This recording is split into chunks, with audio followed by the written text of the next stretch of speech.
Gram सभा बवलिया बजिया फंस से चल पड़ा है विकास की ओर। विकास की गंगा बहाने आपका अपना प्रधान पद प्रत्याशी भैया विश्वनाथ पटेल।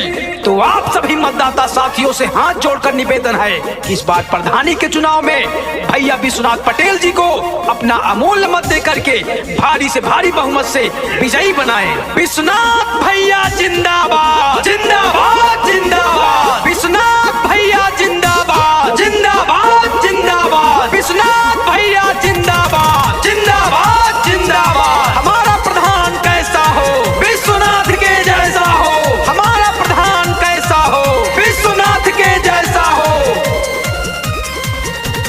विश्वनाथ पटेल के पास अगरी हाला, हर गली गाँव इनका चर्चा सुनाला। विश्वनाथ पटेल के पास अगरी हाला, हर गली गाँव इनका चर्चा सुनाला।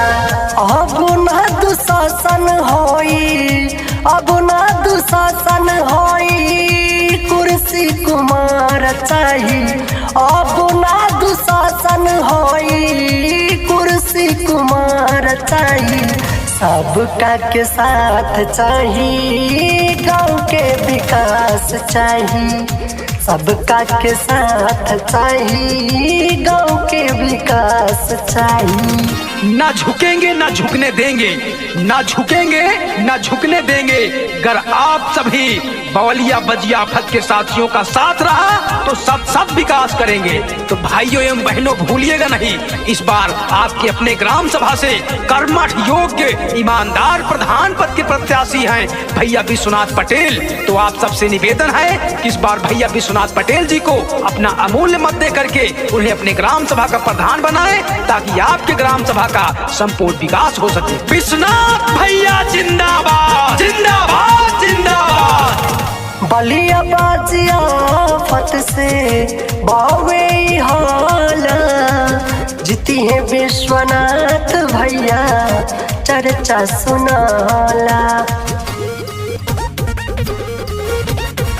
बलिया बजिया फत से बावे हाला, जीती है विश्वनाथ भैया चर्चा सुनाला। ढेरी बरदास भइल, ढेरी बरदास भइल, अब नात अचार चाहिए। ढेरी बरदास भइल, नहियत अचार चाहिए। सबका के साथ चाहिए, गाँव के विकास चाहिए। सबका के साथ चाहिए, गाँव के विकास चाहिए। परिवर्तन का इरादा है, परिवर्तन का इरादा है, विकास करेंगे ये वादा है, ऐसा कहना है आपके अपने ग्राम सभा से प्रधान पद के प्रत्याशी भैया विश्वनाथ पटेल का।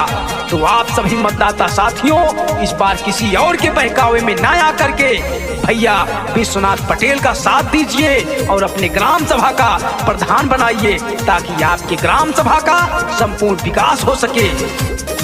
हमारा प्रधान कैसा हो, विश्वनाथ के जैसा हो। हमारा प्रधान कैसा हो, विश्वनाथ के जैसा हो।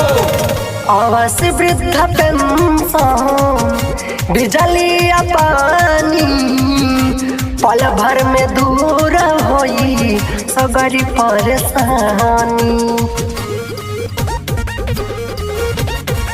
आवास वृद्ध पेंशन, बिजली पानी, पल भर में दूर होई सगरी परेशानी।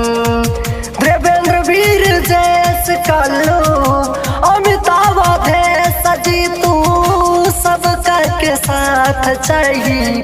बलिया बाजिया फत से सबका के साथ चाहिए। सबका के साथ चाहिए, गाँव के विकास।